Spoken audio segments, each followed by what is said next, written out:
پھر آپ نے دورہ حدیث شریف جو ہے نا، یہ سید ابو البرکات اور جی جی حزب الاحناف، یعنی حزب الاحناف بنایا تھا سید دیدار علی شاہ صاحب نے، جو سید ابو البرکات اور سید ابو الحسنات ان کے والد صاحب تھے۔ تو آپ نے سید ابو البرکات، جنہیں مفتی اعظم پاکستان کہا جاتا ہے، جی بالکل تو سر۔ آپ نے ان سے دورہ حدیث شریف کیا، اور وہی آپ کے پیر و مرشد بھی تھے۔ اس کے علاوہ پھر آپ کے اساتذہ نے آپ کو کہا کہ آپ مراد آباد چلے جائیں، سید نعیم الدین مراد آبادی صاحب کے پاس۔ تو آپ نے پھر کچھ عرصہ سید نعیم الدین مراد آبادی صاحب رحمۃ اللہ تعالی علیہ ان کے پاس گزارا۔ تو حضرت صاحب نے حزب اللہ کے ساتھ بھی رہے ہیں، اور حضرت صاحب نے کافی تحریک پاکستان میں، جب آل انڈیا سنی کانفرنس بنارس ہوئی، جی اس کے بعد خاص طور پر حضرت صاحب نے کافی جد و جہد کی اپنے حلقے میں، اور پھر اس وقت یہ بھی قرارداد اس میں پیش کی گئی کہ اس کا نام جو ہے نا مصطفیٰ آباد رکھا جائے، رائے بینٹ کا نام۔ صدر ضیاء الحق سے آپ کی بڑی گہری محبت تھی، بلکہ صدر ضیاء الحق کی آپ سے بہت گہری محبت تھی، تو سٹارٹ کہاں سے ہوا تھا آپ کی صدر ضیاء الحق سے جو کنیکشن ہے؟ پھر انہوں نے یہاں پر انہوں نے خطاب بھی کیا، پھر انہوں نے اپنے جو تاثرات دی اس میں کہا کہ میں یہاں پر جو ہے نا ایک مولانا اکاڑوی حضرت صاحب کا نا ایک پرانا خادم اور مداح ہونے کی حیثیت سے یہاں پر آیا ہوں۔ وہ جب جلسہ ہوا تھا نا ان کا ادھر 1988 میں، تو اس وقت وہ اعلان کر کے گئے تھے کہ اشرف المدارس جو ہے نا، یہ اس کو میں یونیورسٹی بناؤں گا۔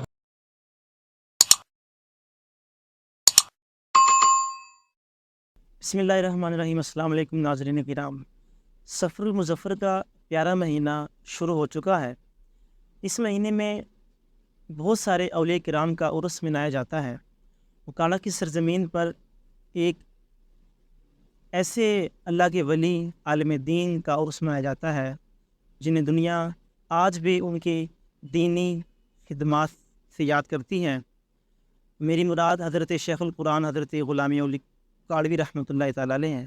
آج ہم ان کی دینی، سماجی، سیاسی زندگی پر ایک نظر ڈالیں گے، اور میرے ساتھ موجود ہیں، آپ کے خانوادے سے تعلق رکھتے ہیں، حضرت قبلہ حمزہ کاڑوی صاحب۔ السلام علیکم سر، بہت شکریہ آپ کا جی وعلیکم ٹائم دینے السلام کا۔ ورحمۃ اللہ وبرکاتہ۔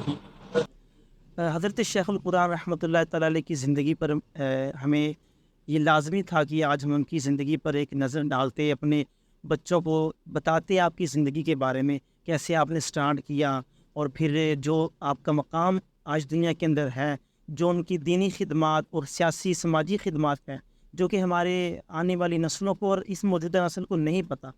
آج اب ان کی زندگی پر نظر ڈالتے ہیں، تو پہلے میرا سوال آپ سے یہ ہے کہ آپ کی جو دینی تعلیم ہے، آپ نے آغاز کہاں سے کیا؟ جی حضرت شیخ القرآن رحمۃ اللہ تعالی علیہ، ہمارا تعلق ہے ببانیہ، ایک گاؤں ہے ضلع گجرات کے اندر۔ یہ تحصیل کھاریاں ہے اور لالہ موسیٰ کے قریب ہے، تقریباً 10 کلومیٹر ہے لالہ موسیٰ شہر سے یہ۔ تو آپ وہاں پر 1919 میں پیدا ہوئے۔ تو جب آپ بڑے ہوئے تو آپ کو دینی تعلیم حاصل کرنے کا بہت شوق تھا۔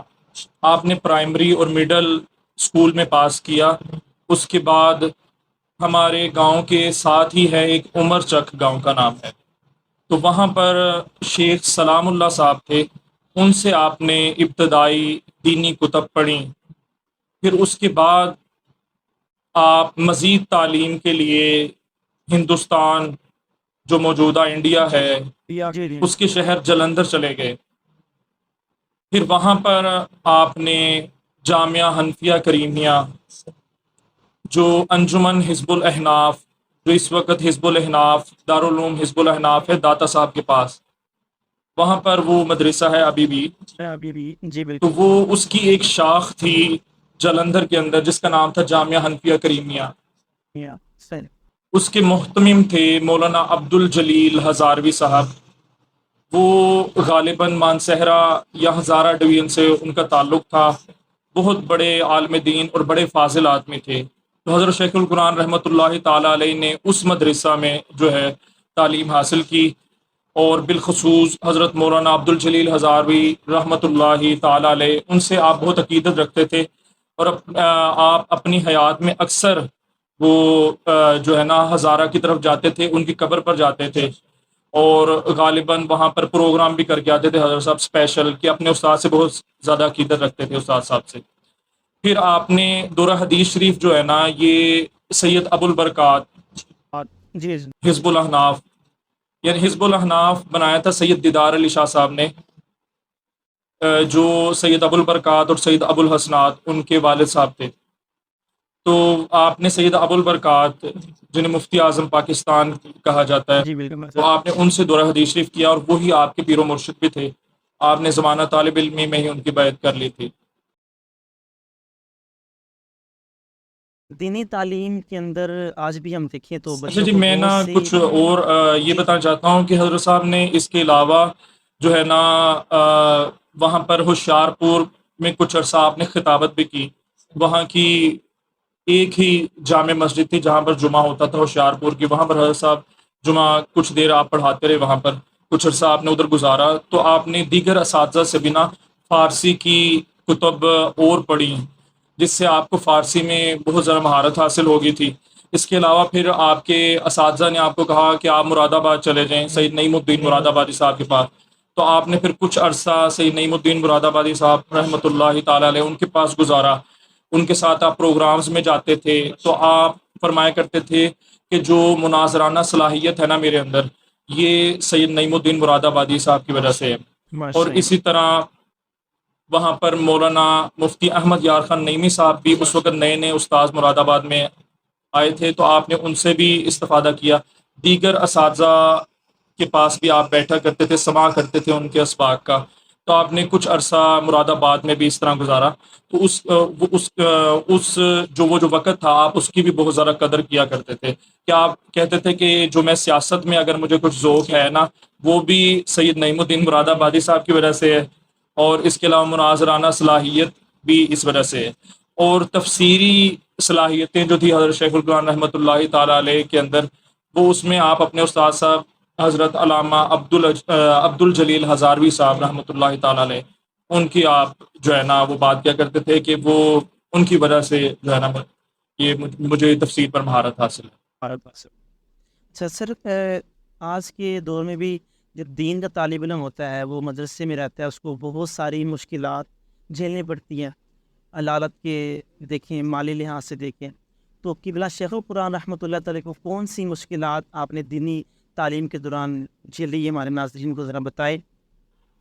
دیکھیے جی، شیخ القرآن رحمۃ اللہ تعالیٰ علیہ ہمارا گجر برادری سے تعلق ہے، ہم ذمہ دار ہیں۔ اور صحیح حضرت شیخ القرآن رحمۃ اللہ تعالیٰ علیہ گجر گھرانے میں پیدا ہوئے تھے، ہماری گوت ہے کھٹانا۔ تو لیکن ہمارے خاندان میں اور تو کوئی نہیں تھا اس طرح دین کی طرف جس کا رجحان ہو اور عالم دین بنا ہو۔ تو حضرت شیخ القرآن رحمۃ اللہ تعالیٰ علیہ ہی تھے جنہوں نے دین کی تعلیم حاصل کی۔ حضرت صاحب کے والد صاحب کا نام تھا چودھری سلطان احمد، وہ ذمہ دار تھے، عالم دین نہیں تھے، لیکن ویسے وہ متقی پرہیزگار تھے۔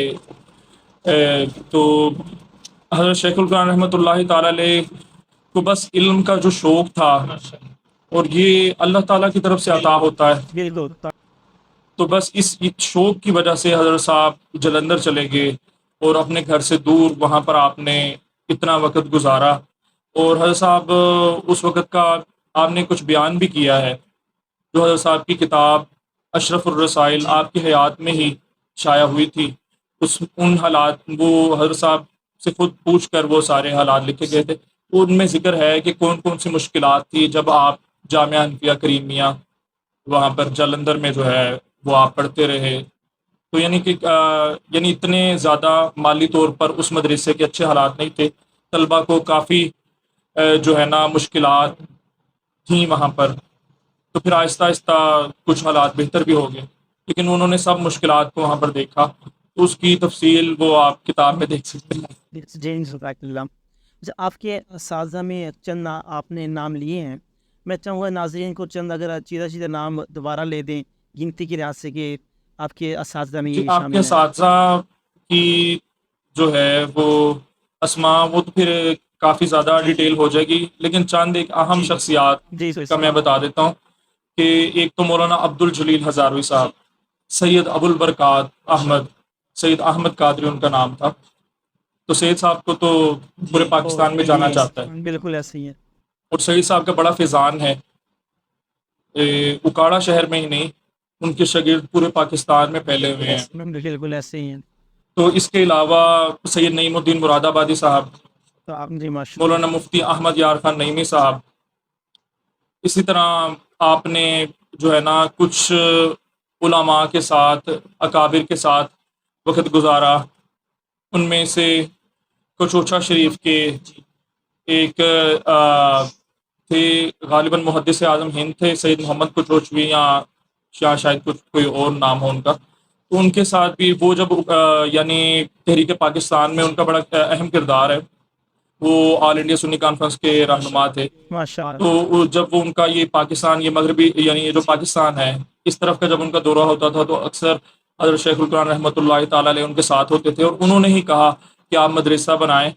تو اس وجہ سے حضرت صاحب نے پہلے لالہ موسیٰ میں، ہوشیار پور سے جب آئے نا تو لالہ موسیٰ میں وہاں پہ جامعہ اشرفیہ ایک بنایا تھا مدرسہ.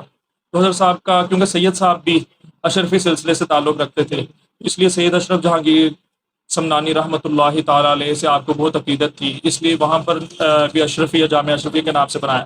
پھر اس کے بعد آپ گوڑی تشریف لے گئے، اور پھر 1949 میں آپ اکاڑا تشریف لائے تھے. تو پھر ادھر بھی جب یہ 1953 یا 54 میں یہ دارالعلوم اشرف المدارس بنا تھا تو اس وقت اس کا نام بھی پھر اشرف المدارس رکھا گیا. یہ اشرف المدارس نام ہے سید اشرف جہانگیر سمنانی رحمۃ اللہ تعالیٰ علیہ. اکاڑا کے اندر آپ کی تشریف آوری آبائی گاؤں سے نہیں، آبائی گاؤں سے نہیں. آپ پہلے ہوشیار پور میں آپ نے خطابت کی ابتدا میں، پھر اس کے بعد آپ لالہ موسیٰ جامعہ اشرفیہ قائم کیا، وہاں پر آپ تدریس فرماتے تھے. تو وہاں پر بچے پڑھتے تھے. پھر وہاں کے 2 طالب علم تھے، انہوں نے کہا کہ جی آپ نا گوڑی جو ہے نا، وہاں پہ گوڑی ایک گاؤں ہے اس وقت منڈی بہاؤدین میں، ضلع منڈی بہاؤدین. پہلے گجرات ضلع بہت بڑا تھا، اس کے اندر جہلم کا بھی کچھ علاقہ آتا تھا، منڈی بہاؤدین کا بھی. اب تو گجرات ضلع کچھ چھوٹا ہو گیا، سمجھ لیں تقریباً اکاڑا جتنا ہے، پہلے زیادہ وسیع تھا. تو وہ گوڑی منڈی بہاؤدین میں ہے، تحصیل پھالیا میں. تو وہ طالب علم تھے، انہوں نے کہا کہ جی استاد صاحب آپ ادھر آ جائیں. تو وہاں پہ جو ہے نا تدریس بھی آپ فرماتے رہیں. تو پھر حضرت شیخ القرآن رحمۃ اللہ تعالیٰ علیہ ان کے اصرار پر انہوں نے بہت زور دیا. تو پھر آپ لالہ موسیٰ سے جو ہے نا وہاں پر گوڑی چلے گئے. تو وہاں پر گوڑی میں جب آپ تھے نا تو اس وقت آپ نے تحریک پاکستان میں بہت اہم کردار ادا کیا. اس علاقے میں جہلم، منڈی بہاؤدین کے ساتھ ہی جہلم ہے، وہاں پر ایک مزار شریف ہے، جلال پور شریف آستانہ ہے. تو وہ وہاں کے جو سجادہ نشین تھے ان کا نام تھا سید فضل احمد شاہ. تو انہوں نے ایک تنظیم بنائی ہوئی تھی حزب اللہ. تو حزب اللہ تنظیم کا بہت اہم کردار ہے تحریک پاکستان کے اندر. تو ان کو کہا جاتا تھا امیر حزب اللہ. تو وہ حضرت صاحب کا ان کے ساتھ بھی بہت زیادہ تعلق تھا. وہ منڈی بہاؤدین کے بالکل ساتھ ہی جہلم کا علاقہ ہے، ادھر دربار شریف ہے. تو حضرت صاحب نے حزب اللہ کے ساتھ بھی رہے ہیں، اور حضرت صاحب نے کافی تحریک پاکستان میں جب آل انڈیا سنی کانفرنس بنارس ہوئی اس کے بعد خاص طور پر حضرت صاحب نے کافی جد و جہد کی اپنے حلقے میں. اور صرف ایک حلقے میں نہیں کی بلکہ وہ گجرات ضلع کے 3 حلقے تھے، وہ تینوں میں تقریباً جو ہے نا حضرت صاحب جو ہیں وہ کافی جد و جہد کی. کیونکہ علماء اہل سنت کا تو ابتدا سے ہی جو ہے یہ 2 قومی نظریے کے علماء اہل سنت حامی تھے. اور پھر جب بنارس کانفرنس میں یہ اعلان کیا گیا کہ اگر قائد اعظم محمد علی جناح پاکستان کے مطالبے سے ہٹ بھی جائیں تو تب بھی سنی جو ہیں وہ پاکستان بنا کر دم لیں گے. تو پھر اس میں تقریباً 2000 کے قریب پورے بر صغیر سے علماء نے شرکت کی تھی آل انڈیا سنی کانفرنس بنارس میں. جی بالکل، ہاں جی، یہ 1946 میں ہوئی تھی. جی بالکل. تو اس کے بعد پھر مجموعی طور پر اعلیٰ حضرت رحمۃ اللہ تعالیٰ علیہ کے صاحبزادگان مولانا حامد رضا خان، مولانا مصطفیٰ رضا خان، پھر اعلیٰ حضرت کے خلفاء سید نعیم الدین مراد آبادی، پھر اسی طرح بڑے بڑے مشائخ، یہ جو ہمارے پاکستان کا علاقہ ہے یہاں پر پیر آف مانکی شریف، پیر آف زکوڑی شریف، پھر اسی طرح خواجہ قمر الدین سیالوی صاحب رحمۃ اللہ تعالیٰ علیہ، اسی طرح سندھ کے آستانے اور پنجاب کے بہت سارے مشائخ، بالخصوص سید ابو الحسنات قادری صاحب جو ہے نا وہ انہوں نے بہت اہم کردار ادا کیا یہاں کے مشائخ کو اور علماء کو جو ہے نا مسلم لیگ کے اندر شامل کرنے میں. نہیں تو پہلے یہاں پر یونینسٹ پارٹی کا غلبہ تھا پنجاب میں، اور مسلم لیگ بہت زیادہ کمزور تھی. تو اگر سنی مسلم لیگ کا ساتھ نہ دیتے تو مسلم لیگ نہ الیکشن وہ جیتتی، اور اگر مسلم لیگ الیکشن نہ جیتتی تو پاکستان بن ہی نہیں سکتا تھا. تو وہ 1946 عیسوی میں علماء اہل سنت نے بہت اہم کردار ادا کیا. اسی طرح کے پی کے میں بھی جو ہے نا ہمارے علماء اہل سنت جو ہیں مولانا عبد الحامد بدایونی صاحب، انہوں نے بالخصوص انہیں فاتح سرحد بھی کہا جاتا ہے. اسی طرح انہوں نے بلوچستان میں جا کر بھی جلسے کیے. تو کچھ علماء اہل سنت ایسے تھے جو باقاعدہ طور پر جو ہے نا وہ مسلم لیگ کا حصہ تھے، لیکن جو تھے نا بہت سارے ایسے بھی تھے کہ جنہوں نے بنارس کانفرنس کے بعد جو ہے نا کھل کر مسلم لیگ کی حمایت کی تھی. لیکن علماء اہل سنت میں کوئی ایسا نہیں تھا کہ جو ہندو مسلم اتحاد کا قائل ہو. سب ہی دو قومی نظریے کے قائل تھے، لیکن ان میں سے ایک دو ایسے نام آتے ہیں جنہوں نے مسلم لیگ کی جو ہے نا حمایت نہیں کی، لیکن انہوں نے کانگریس کا ساتھ بھی نہیں دیا ہے. تو وہ ایک دو ہیں، وہ کہتے تھے کیونکہ مسلم لیگ کی لبرل سوچ ہے. لیکن جمہور اہل سنت نے 99% جو ہے نا انہوں نے 1946 عیسوی کے الیکشن میں مسلم لیگ کا ساتھ دیا. اور دو قومی نظریہ تو ہمارے امام احمد رضا خان نے بیان کیا تھا، تو ہم اس پر، اور اعلیٰ حضرت رحمۃ اللہ تعالیٰ علیہ تو اس وقت بھی دو قومی نظریے کے حامی تھے جب قائد اعظم محمد علی جناح اور علامہ محمد اقبال صاحب جو ہیں وہ اس وقت ایک قومی نظریے کے حامی تھے. اچھا، آپ نے بات کی مسلم لیگ کا ساتھ، تو پیر سید جماعت علی شاہ صاحب کا ایک بہت مشہور ملتا ہے آپ کا جملہ کہ اگر کسی میرے مرید نے مسلم لیگ کا ساتھ نہ دیا تو اس کو مسلمانوں کے قبرستان میں بھی جو دفنانے کی اجازت ہوگی. تو اتنا ساتھ باقی عوام کو یہ جو شعور ہے کہ اہل سنت کے علماء نے کیا قربانیاں دی ہیں پاکستان کے بارے میں، یہ جاننا چاہیے، علماء کو بھی بتانا چاہیے اور عوام کو بھی جاننا چاہیے. میں آپ نے بات کی اشرف المدارس کی کہ 1952 یا 53 میں 53 یا 54 میں ویسے یہ جو ہے نا یہ قائم ہوا، لیکن غالباً 53 میں یہ جگہ جو ہے نا یہ دارالعلوم کی لی تھی. ایک وقت ایسا تھا کہ اس کا اس سے پہلے اے لائن کی مسجد میں حضرت صاحب جو ہے نا ام المساجد وہ ہاں جی اس میں طلباء کو پڑھاتے ہوتے تھے، جن میں خطیب اعظم پاکستان مولانا محمد شفیع کاروی صاحب بھی پہلے اے لائن کی مسجد میں پڑھتے تھے. جب حضرت صاحب یہاں پر تشریف لائے تو مولانا شفیع کاروی صاحب اس وقت نعت شریف بہت اچھی پڑھا کرتے تھے اور حافظ قرآن بھی تھے. تو پھر ان کا حضرت صاحب سے تعلق بڑھ گیا، تو بہت زیادہ ان کا تعلق تھا. پھر انہوں نے حضرت صاحب سے پڑھنا شروع کر دیا، پھر اس کے بعد انہوں نے خطابت شروع کر دی. پہلے وہ کچھ عرصہ ساہیوال میں خطابت بھی کرتے رہے، پھر اس کے بعد وہ کراچی تشریف لے گئے. اشرف المدارس ایک ایسی عظیم درسگاہ ہے کہ جس میں دنیا میں بڑے بڑے اسکالر جو ہیں یہاں پر پیدا ہوئے ہیں، دیے ہیں. اگر آپ ان میں سے چند سیدھا نام لے دیں، جیسے آپ نے شفیع کالوی صاحب کا نام لیا، تو مزید چند. جی ابھی کچھ دیر پہلے جو ہے نا یہ مفتی فضل سبحان قادری صاحب مردان سے تشریف لائے تھے، تو وہ بھی یہاں پر دارالعلوم اشرف المدارس میں تقریباً 2 سال وہ پڑھتے رہے ہیں. پھر انہوں نے بقیہ تعلیم تو مختلف مدارس سے حاصل کی ہوگی، لیکن اس کے بعد پھر انہوں نے اپنی تعلیم حاصل کرنے کے بعد حضرت صاحب سے بالخصوص 2 مرتبہ دورہ قرآن شریف بھی پڑھا ہے. تو حضرت صاحب سے ایک مرتبہ انہوں نے اکاڑا میں پڑھا، پھر انہوں نے لاہور میں حزب الحناف میں بھی پڑھا. اس کے علاوہ اور بھی بہت ساری ہستیاں ہیں. سید محفوظ الحق شاہ صاحب ہیں. اسی طرح اکاڑا کی اگر دیکھیں تو سید غضنفر علی شاہ بخاری صاحب ہیں کرما والا شریف والے. اسی طرح کے پی کے جو ہے نا وہ وزیر اعلیٰ رہ چکے ہیں پیر صابر شاہ صاحب، انہوں نے غالباً مری میں حضرت شیخ القرآن سے دورہ قرآن شریف پڑھا. اس وقت تنظیم المدارس میں جو ہے نا وہ آئی ٹی ڈپارٹمنٹ کے ہیڈ ہیں اسحاق ظفر صاحب، انہوں نے راول پنڈی میں ضیاء العلوم میں وہاں پر حضرت صاحب نے جب دورہ قرآن شریف پڑھایا تو انہوں نے ادھر پڑھا. تو اس طرح بہت بڑی تعداد ہے. تو اس کی مزید تفصیل جو ہے یہ حضرت صاحب کی سوانح پر جو کچھ کتاب بھی لکھی گئی ہے کہ 40ویں پر شائع ہوئی تھی، اس میں کچھ ڈیٹیل ہے. اس کے علاوہ اشرف الرسائل میں کچھ ڈیٹیل ہے، تو آپ اس میں دیکھ سکتے ہیں. تو ان میں بڑے بڑے نام ہیں. اسی طرح مولانا عبد الحکیم شرف قادری صاحب ہیں، انہوں نے حضرت صاحب سے بالخصوص جو ہے حدیث شریف کی سند حاصل کی. آپ جامعہ نظامیہ نظامیہ میں وہ جی استاد جی تھے. اس طرح اور بہت سارے نام ہیں وہ کہ میں اگر کوکم فردن نورانی فردن صاحب. کوکم نورانی اکاڑوی صاحب ہیں, تو اور بھی بہت سارے نام ہیں. یہاں پہ ہمارے مفتی احمد یار صاحب ہیں, مفتی غلام یاسین صاحب ہیں, تو یہ بھی یہاں پہ پڑھے ہیں. اب ان کی تصنیفات کی طرف آتے ہیں کہ اگر آپ بتا دیں ٹوٹل ان کی کتنی تصنیفات سائز سمیت. جی مجھے تعداد تو نہیں پتہ ہے. ان کی اہم تصنیف جو ہے وہ ہے اشرف الرسائل. اس کے علاوہ حضرت صاحب نے اہل سنت کے اندر سب سے پہلے جو ہے نا اصول تفسیر پر کتاب لکھی تھی, اشرف التحریر فیما یتعلق بالتفسیر. یہ تقریباً حضرت صاحب نے 1960 میں لکھی تھی. اس سے پہلے کوئی اصول تفسیر پر جو ہے نا اہل سنت کی طرف سے تحریر موجود نہ تھی جو پاکستان بننے کے بعد. اسی طرح حضرت صاحب نے جو ڈاکٹر وسیم صاحب نے تحقیق کیا اس کے مطابق دورہ قرآن شریف جو پڑھانا شروع کیا, تو اہل سنت میں سب سے پہلے پاکستان میں حضرت شیخ القرآن علامہ غلام علی اکاڑوی رحمۃ اللہ تعالیٰ علیہ نے 1957 عیسوی میں دورہ قرآن شریف پڑھانا شروع کیا تھا.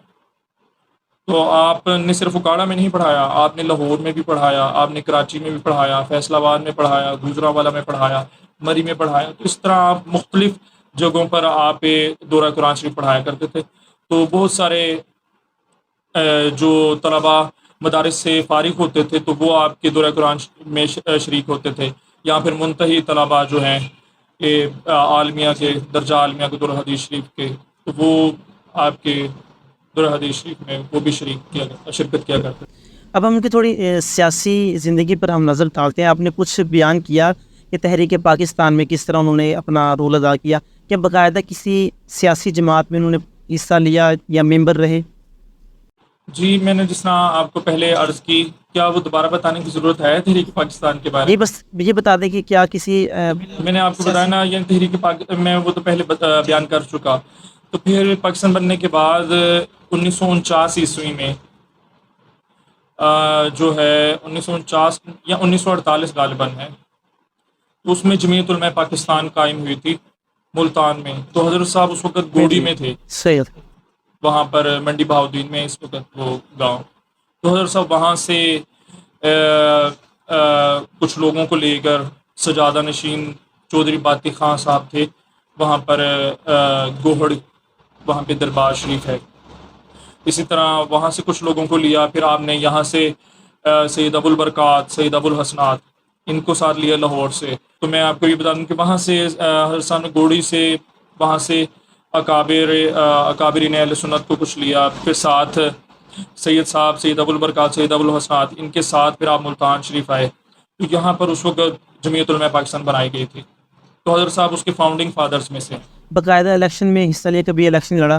جی تو جب پہلی مرتبہ جمعیت علماء پاکستان نے الیکشن میں حصہ لیا نا, تو اس وقت سب سے پہلے حضرت شیخ القرآن کا نام جو ہے نا الیکشن لڑنے والوں میں پیش کیا گیا تھا.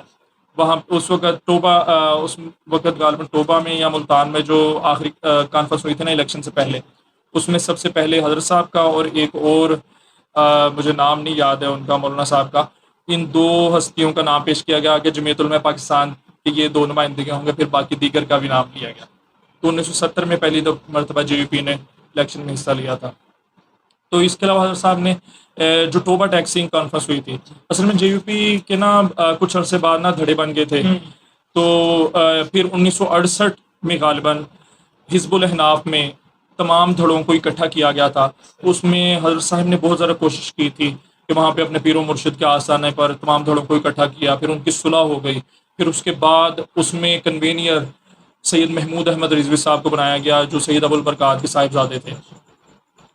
پھر اس کے بعد اسی طرح چلتا رہا. پھر الیکشنز ہوئے 1970 میں, تو اس میں جمعیت نے بڑا زوردار الیکشن لڑا تھا, وہ بڑے ووٹ حاصل کیے تھے. حضرت صاحب نے اس وقت اکاڑا شہر میں یہاں پہ کھڑے ہوئے تھے.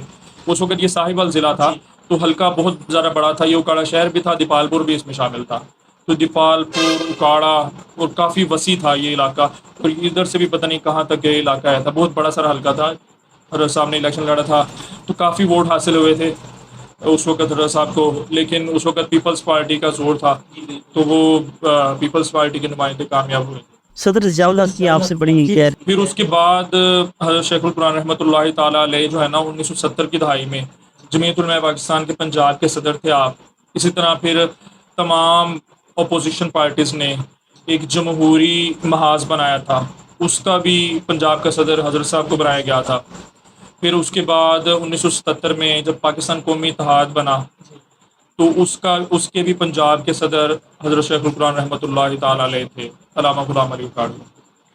تو یہ 1970 کی دہائی میں حضرت صاحب کافی زیادہ ایکٹیو رہے، اور جتنی بھی سنی کانفرنسز ہوئیں اس دورانیے میں، اور یہ بڑی بڑی سنی کانفرنس تھی۔ سب سے پہلے ٹوبہ ٹیکسنگ میں جو سنی کانفرنس ہوئی، اس مولانا بھشانی تھے، ان کے جواب میں جو ہے نا اہل سنت نے وہاں پہ ٹوبہ ٹیکسنگ میں کانفرنس کی تھی، اور ٹوبہ ٹیکسنگ کو دارالسلام کا نام دیا گیا تھا۔ اس میں حضرت صاحب نے بہت زیادہ جد و جہد کی تھی وہ ٹوبہ ٹیکسنگ کانفرنس میں۔ اور پھر اس کے بعد سنی کانفرنس ملتان ہوئی، پھر آخر میں جو ہے نا رائے ونڈ میں ہوئی تھی ضیاء الحق صاحب کے آنے کے بعد میلاد مصطفیٰ کانفرنس، یہ 1978 میں ہوئی تھی غالباً۔ تو اس میں بھی حضرت شیخ القرآن رحمۃ اللہ تعالیٰ علیہ نے بہت زیادہ جد و جہد کی تھی، اور پھر اس کے بعد آپ کی جو ہے نا صحت بھی جو ہے کافی خراب ہو گئی تھی اس کانفرنس کے بعد۔ اور اس میں جو ہے نا جو میں نے اخبارات کچھ دیکھے ہیں نا، اس میں اخبارات میں یہ رپورٹس لکھی ہوئی ہیں کہ حکومتی اعداد و شمار کے مطابق اس میں تقریباً 2 ملین افراد نے، وہ 3 دن تک کانفرنس جاری رہی اور اتنے افراد نے شرکت کی، اور وہ جماعت اہل سنت کے پلیٹ فارم سے نا وہ کانفرنس کی گئی تھی، جمعیت علماء پاکستان کا لیکن بہت اہم کردار تھا، اور اس میں خطبہ استقبالیہ بھی حضرت شیخ القرآن رحمۃ اللہ تعالیٰ علیہ نے دیا تھا۔ اور اس میں جو یعنی JUP جماعت اہل سنت کی طرف سے جو دعویٰ کیا گیا تھا کہ 30 لاکھ افراد نے جو ہے شرکت کی، لیکن ویسے بھی جو تھے غیر جانبدار اعداد و شمار، وہ لوگ بھی 20 لاکھ بتا رہے تھے کہ اتنے افراد نے اس میں شرکت کی، اور وہ وہاں پر ہوئی تھی جہاں پر تبلیغی جماعت کا اجتماع ہوتا ہے، وہاں پر وہ رائے ونڈ میں ہوئی۔ اور پھر اس وقت یہ بھی قرارداد اس میں پیش کی گئی کہ اس کا نام جو ہے نا مصطفیٰ آباد رکھا جائے، رائے ونڈ کا نام۔ صدر ضیاء الحق سے آپ کی بڑی گہری محبت تھی، بلکہ صدر ضیاء الحق کی آپ سے بہت گہری محبت تھی، تو سٹارٹ کہاں سے ہوا تھا آپ کی صدر ضیاء الحق سے جو کنیکشن ہے؟ یہ باقاعدہ یہ بھی پڑھا کہ آپ کی شاگرد رہا ہو؟ ضیاء الحق صاحب پہلے یہ اکاڑا کینٹ نہیں تھا جب، تو یہاں پر فوج کی ڈیو تھی، تو وہ اس ڈیو کے کمانڈر تھے، اور جب حضرت شیخ القرآن رحمۃ اللہ تعالیٰ علیہ اکاڑا میں تشریف لائے تھے تو یہاں پر جو اے لائن کی جامع مسجد ہے، حضرت صاحب کیونکہ عالم دین تھے، اور پھر آپ بڑے فصیح و بلیغ تھے، عربی زبان میں مہارت آپ کو حاصل تھی، آپ عربی میں فصاحت و بلاغت کے ساتھ کلام کرتے تھے، فارسی میں بڑی فصاحت و بلاغت کے ساتھ کلام کرتے تھے، تو اردو تو ہے ہی تھی، تو آپ بڑے شعلہ بیان بھی تھے، تو آپ کی خطابت بھی جو ہے نا اس وقت بڑے عروج میں تھی، جوانی میں خاص طور پر۔ تو اس وجہ سے یہاں پر بہت بڑا اجتماع ہوا کرتا تھا اے لائن کی جامع مسجد میں۔ تو اے لائن کی جامع مسجد کے باہر جو گراؤنڈ تھا وہ بھی بھر جاتا تھا، اور پرانے لوگ بتاتے ہیں کہ GT روڈ تک جو ہے نا صفیں بچھائی جاتی تھی، اور شہر کے لوگ تو آتے ہی تھے شہر کے اندر سے اس طرف اے لائن کی جامع مسجد میں جمعہ پڑھنے کے لیے۔ اس کے علاوہ دور دراز چکوک سے، وہ فیصل آباد روڈ کے گاؤں کے کچھ افراد ہیں، انہوں نے مجھے بتایا کہ ہمارے بزرگ بھی ادھر جمعہ پڑھنے آتے تھے، اور پھر ادھر بھی یہ جو ہیں اس طرف چکوک ہیں، یہ لوگ بھی یہاں پر جمعہ پڑھنے آتے تھے حضرت صاحب کے پیچھے۔ تو بہت بڑا اجتماع ہوتا تھا، اور وہ پہلے تو بہت بڑا ہوتا تھا، پھر آہستہ آہستہ دیگر اہل سنت کی مساجد بھی بنتی گئیں، لیکن پھر بھی 1980 عیسوی تک نا اکاڑا شہر کا سب سے بڑا اجتماع جو ہے نا وہ جمعے کا اے لائن کی مسجد میں ہی ہوتا تھا۔ 80 تک اے لائن کی مسجد میں جو ہے نا سب سے بڑا اجتماع جمعے کا یہاں پہ رہا ہے اہل سنت کا۔ تو ضیاء الحق صاحب کا میں بتا رہا تھا کہ وہ اس وقت ڈیو کمانڈر جب تھے نا، تو وہ بھی یہاں پر جمعہ پڑھا کرتے تھے، اور یہاں پہ وہ اکثر ہر جمعرات کو یہاں پہ اشرف المدارس میں آیا کرتے تھے۔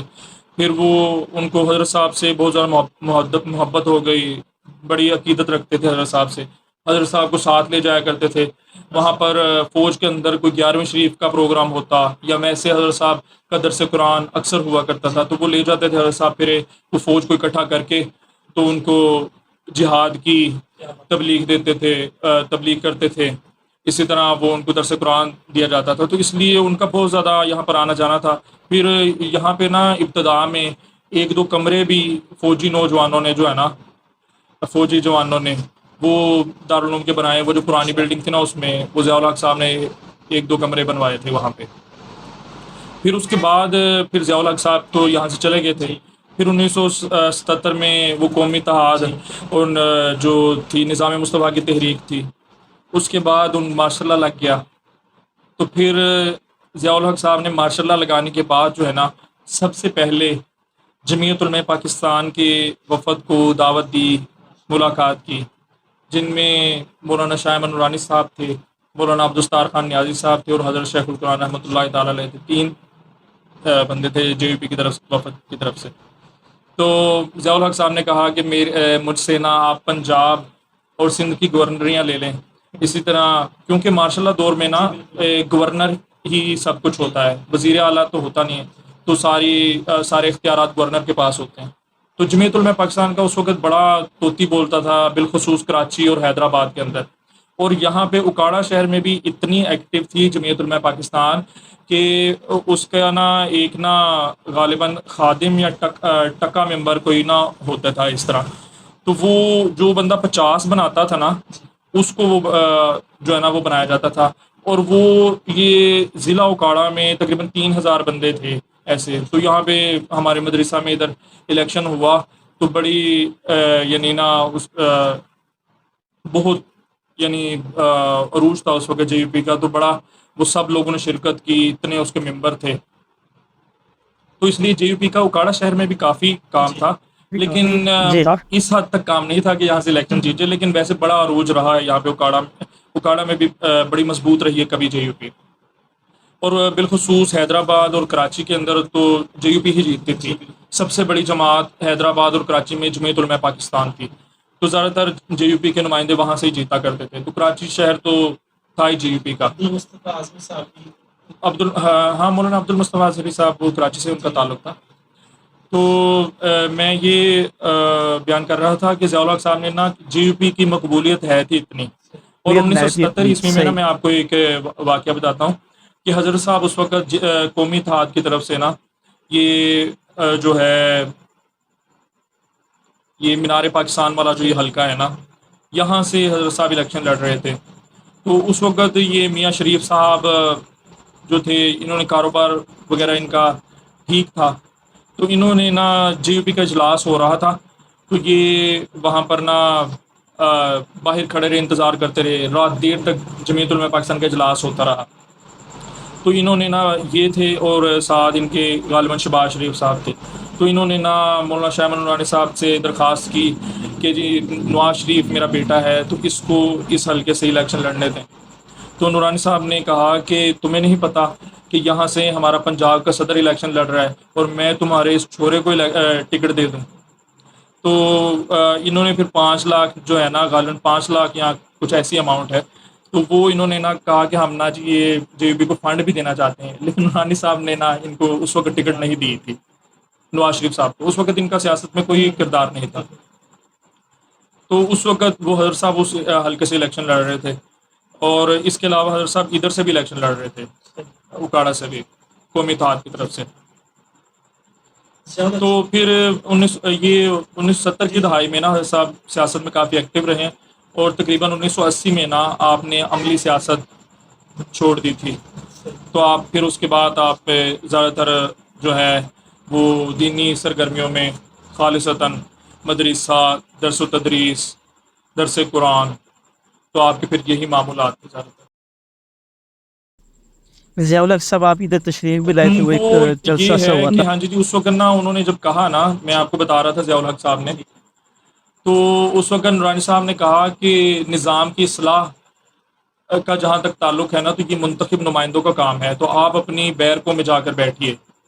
تو اس وقت نورانی صاحب نے وہ بات نہیں مانی کہ جب ضیاء الحق صاحب نے کہا کہ جی میں آپ کو پنجاب اور سندھ کی گورنریاں دیتا ہوں، تو پھر وہ نورانی صاحب اٹھ گئے، نیازی صاحب بھی اٹھ گئے، تو حضرت صاحب بھی اٹھ گئے، تو حضرت شیخ القرآن کا جو ہے وہ ضیاء الحق صاحب نے نا ہاتھ پکڑ لیا اور کہا کہ جی حضرت آپ کے ساتھ تو میرا اور تعلق ہے، تو آپ یہ نورانی صاحب کو سمجھائیں۔ تو اور نہ پھر حضرت صاحب نے کہا کہ میں تو یعنی کہ نا انہوں نے جب یہ کہا تو پھر انہوں نے کہا کہ میں اپنی پارٹی پالیسی کے خلاف نہیں جا سکتا، تو میں کیونکہ جمعیت علماء پاکستان پنجاب کا صدر ہوں، تو اس لیے جو میری پارٹی کا فیصلہ ہے میں اس کے ساتھ ہوں۔ تو پھر ضیاء الحق صاحب نے کہا کہ جی آپ مجھے کبھی کبھار مل لیا کریں، تو اس پر بھی حضرت صاحب نے کہا کہ نہیں، میں اپنی پارٹی پالیسی کے خلاف نہیں جا سکتا۔ تو پھر اس کے بعد 1980 کے قریب جو ہے نا، حضرت صاحب نے جمعیت علماء پاکستان سے علیحدہ ہو گئے تھے، استعفیٰ دے دیا تھا، لیکن آپ نے کوئی اور جماعت جوائن نہیں کی تھی۔ اس وقت پھر ضیاء الحق صاحب نے دوبارہ حضرت صاحب سے رابطہ کیا اور انہوں نے کہا کہ جی آپ میرے رکن شورا بن جائیں، جس طرح ایمن نے ہوتا ہے نا، یہ اس طرح ان کے وہ رکن ارکان شورا تھے، تو حضرت صاحب لیکن نہیں بنے۔ حضرت صاحب نے مناسب نہیں سمجھا رکن شورا بننا۔ بہت سارے علماء اہل سنت رکن شورا بن بھی گئے تھے۔ پھر انہوں نے جو ہے نا، جب وفاقی شرعی عدالت بنائی تو اس کے 2-3 جسٹس ہوتے ہیں، تو انہوں نے نا پھر حضرت صاحب کو کہا، کیونکہ وہ کافی عقیدت رکھتے تھے، جب وہ ادھر بھی آئے تھے نا، تو انہوں نے کہا کہ میں ایک پرانا خادم اور حضرت شیخ القرآن مولانا اکاڑوی کا مداح ہونے کی حیثیت سے نا میں یہاں پر آیا ہوں، جب وہ ادھر آئے تھے بعد میں۔ تو پھر انہوں نے کہا کہ جی آپ جسٹس بن جائیں وفاقی شرعی عدالت کے، تو اس وقت بھی حضرت صاحب نے نہیں بنے۔ پھر انہوں نے نا اسلامی نظریاتی کونسل کا آپ کو کہا کہ چیئرمین بن جائے، تو پھر بھی حضرت صاحب نہیں بنے تھے چیئرمین۔ اس کے بعد پھر انہوں نے ہمارے عالم دین تھے مفتی محمد حسین نعیمی صاحب جامعہ نعیمیہ لاہور کے، پھر ان کو کہا تو وہ بن گئے چیئرمین۔ اسی طرح اور بھی بہت سارے علماء ان کی رکن شورا بھی بن گئے۔ ہمارے خطیب پاکستان مولانا محمد شفیع اکاڑوی صاحب رکن شورا تھے ضیاء الحق صاحب کے، لیکن حضرت صاحب نے ان چیزوں کو اہمیت نہیں دی۔ آپ میں بہت زیادہ للہیت تھی، اور آپ نے کہا کہ اللہ تعالیٰ کی توفیق سے ہم آزادی کے ساتھ جتنی اللہ تعالیٰ استطاعت دے گا ہم اتنی دین کی خدمت کریں گے۔ تو آپ بہت بے نیاز تھے، اور اس لیے آپ نے یہ عہدے بھی اس وقت قبول نہیں کیے۔ پھر اس وقت پھر اس کے بعد جو ہے نا 1988 عیسوی میں یہاں پر قاری خوشی محمد الازہری صاحب تھے، وہ ہمارے دارالعلوم میں طالب علم رہ چکے تھے، حضرت صاحب کے شاگرد تھے، تو وہ پریزیڈنٹ ہاؤس میں امام تھے وہاں پر۔ تو ان کی بیٹی کی شادی تھی، تو انہوں نے حضرت صاحب کو بلایا ہوا تھا وہاں پر نکاح پڑھانے کے لیے۔ تو وہ کیونکہ پریزیڈنٹ ہاؤس کے امام تھے، تو وہ وہاں اس لیے پھر ضیاء الحق صاحب نے بھی ادھر آنا تھا شادی میں۔ تو وہاں پر پھر نا ضیاء الحق صاحب سے حضرت صاحب کی ملاقات ہوئی، تو انہوں نے گلہ کیا کہ حضرت آپ مجھ سے ملتے نہیں ہیں، تو اگر آپ نہیں تشریف لا سکتے تو مجھے بتائیں، میں آ جاتا ہوں۔ تو حضرت صاحب تو چپ رہے، لیکن نا وہ حضرت صاحب کے بھائی ہیں قاضی اسلم علی القادری صاحب، تو وہ انہوں نے کہا کہ جی ضرور، جی آپ جنرل صاحب آپ ضرور تشریف لے کر آئیں۔ تو حضرت صاحب نے اس وقت بھی ان کو جو ہے نا یہ کھل کر دعوت نہیں دی تھی جب وہ 1988 میں یہاں پر آئے تھے، تو وہ لیکن قاضی صاحب نے ان کو کہا کہ جی آپ جی ضرور جی تشریف لے کر آئیں ہم آپ کو۔ تو پھر وہ انہوں نے جنرل صاحب نے فوراً کہہ دیا کہ اشرف المدارس کی اپوائنٹمنٹ لکھو، تو وہ ان کے سیکرٹری نے لکھ لی۔ پھر وہ 2-3 ماہ بعد شادی کے جو ہے نا وہ اشرف المدارس میں یہاں پر تقریب ہوئی تھی، پھر انہوں نے یہاں پر انہوں نے خطاب بھی کیا، پھر انہوں نے اپنے جو تاثرات دی اس میں کہا کہ میں یہاں پر جو ہے نا ایک مولانا اکاڑوی حضرت صاحب کا نا ایک پرانا خادم اور مداح ہونے کی حیثیت سے یہاں پر آیا ہوں۔